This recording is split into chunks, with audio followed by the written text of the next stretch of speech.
Hello student, आज हम पढ़ेंगे बहुपद का शून्यक। बहुपद का शून्यक होता क्या है। मान लीजिए एक एक्सप्रेशन दिया हुआ है, इस एक्सप्रेशन में हम उसमें एक वैल्यू पुट करेंगे और वो एक्सप्रेशन अगर जीरो हो जाता है तो वो उस बहुपद का शून्यक कहलाएगा। तो हम चलिए एक परिभाषा और सरल भाषा में क्या होता है उसे लेकर समझते हैं।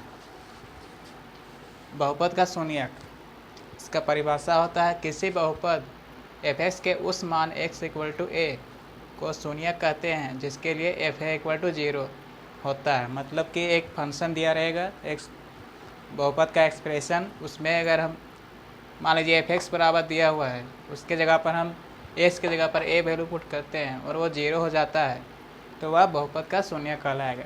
सरल भाषा में समझ सकते हैं कि जब हम किसी बहुपद में x की कोई वैल्यू रखते हैं और उस पूरा एक्सप्रेशन जीरो बन जाए तो वह वैल्यू उस बहुपद का शून्यक कहलाएगा। देखिए इसका एग्जाम्पल है f(x) = x² - 4। यहाँ पे हम कौन सा वैल्यू पुट करेंगे कि ये एक्सप्रेशन को ये जीरो बना दे। यहाँ x के जगह में हम 2 पुट करेंगे तो 2² - 4 = 4 - 4 = 0।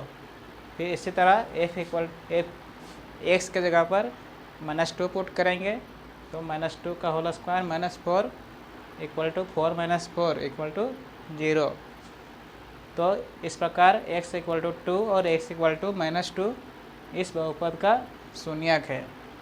नोट में, शून्यक की संख्या बहुपद की घात से अधिक नहीं हो सकती। मतलब कि जो एक्सप्रेशन दिया रहता है उसमें देखते हैं कि जितना हाईएस्ट पावर होता है उससे ज़्यादा इसका शून्यक नहीं हो सकता।